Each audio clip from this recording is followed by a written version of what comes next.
کریم نواز اسدود اویسی اکبر اویسی کی طرف سے مشاہدہ کے تحفے قبول فرمائیے. MLC صاحب کریم نواز آپ کے بارگاہ میں پورے کریم نواز اویسی پریوار کی طرف سے چادر پیش کرنے حاضر ہوں. مولا قبول عطا فرما کے اللہ کرم عطا فرمائیے. انہیں عزت اقبال میں بول بالا عطا فرمائیے, کرم عطا فرمائیے. بھائی پیش السلام علیکم ورحمۃ اللہ وبرکاتہ. تو دیکھا ناظرین آپ نے کس طرح یہ ہمارے مسلمان, بلکہ مسلمان نہیں, یہ تو ہمارے جو ہے لیڈر جن کو ہم مانتے ہیں, یہ MLC صاحب جناب مرزا علی بیگ صاحب جو ہے MIM کے MLC کا پوسٹ رکھنے والے مرزا بیگ صاحب, کس طرح یہ اجمیر کی درگاہ کو جا کر دیکھیے کیسا وہاں پر جو ہے اپنے ماتھے کو ٹکائے. کیا اس سے کیا پیغام دے رہے, یہ امت کو, مسلمانوں کو کیا پیغام دے رہے.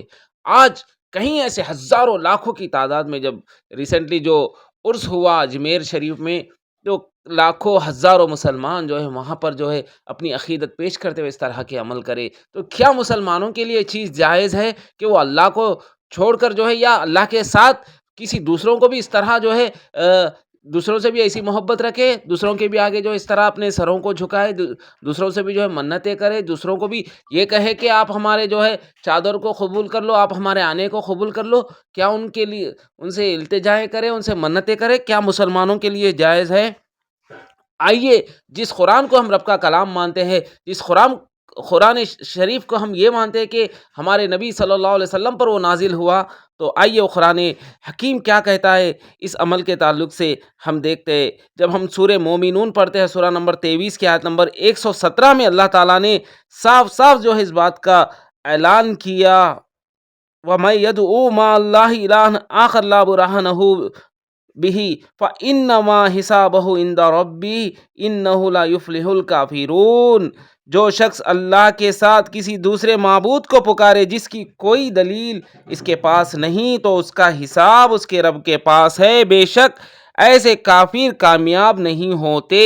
تو اللہ تعالیٰ دیکھیے کیا بول رہے, یہ کافروں کے لیے ہے آیت بول کے مت بولیے.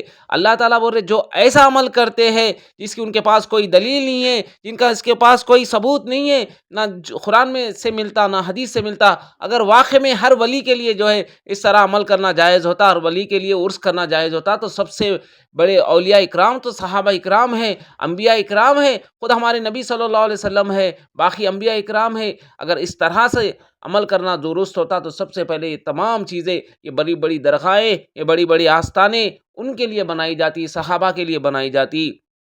تو جس کی کوئی دلیل مسلمانوں کے پاس نہیں ہے, پھر بھی وہ جا کے اس طرح کے عمل کرتے, تو ایسے مسلمانوں کو اللہ تعالیٰ جو ہے کیا بول رہے, یہ مشرک ہے, یہ کافر ہے, اور ان کا حساب ان کے رب کے پاس ہے. تو مسلمانوں سمجھنے کی ضرورت ہے کہ یہ شرک عمل ہے, یہ شرک ہے یہ اللہ کے ساتھ. کیا ہم کو اللہ کی ذات پر یقین نہیں ہے؟ کیا اللہ ہمارے لیے کافی نہیں ہے؟ کیا رسول اللہ صلی اللہ علیہ وسلم کی تعلیمات, قرآن کی تعلیمات, باقی انبیاء اکرام, ہر انبیاء اکرام کی, ہر نبی کی یہی دعوت تھی کہ لوگوں لا الہ الا اللہ کہہ دو, کامیاب ہو جاؤ گے, یعنی ایک اللہ کے سوا تمہارا کوئی معبود نہیں ہے. حضرت ابراہیم علیہ السلام نے بھی یہی کہا تھا, حسبنا اللہ و نعم الوکیل. ہر نبی کا یہی جو ہے اعلان تھا, ہر نبی کا یہی عقیدہ تھا, ہر نبی کا یہی عمل تھا. وہ توحید کے معاملے میں جو ہے کوئی کمپرومائز نہیں کرتے, کوئی سمجھوتا نہیں کرتے. باریک سے باریک چیز بھی جو ہے مانگنی ہے تو اللہ سے مانگنا, یہ ہمارے پیارے نبی صلی اللہ علیہ وسلم سکھائے. کیا اللہ ہمارے لیے کافی نہیں ہے؟ کیا دعائیں اللہ نہیں سنتا؟ اللہ تعالیٰ قرآن میں کئی مقامات پر جو اس بات کا اعلان کیا کہ میں تمہاری دعاؤں کو سنتا ہوں.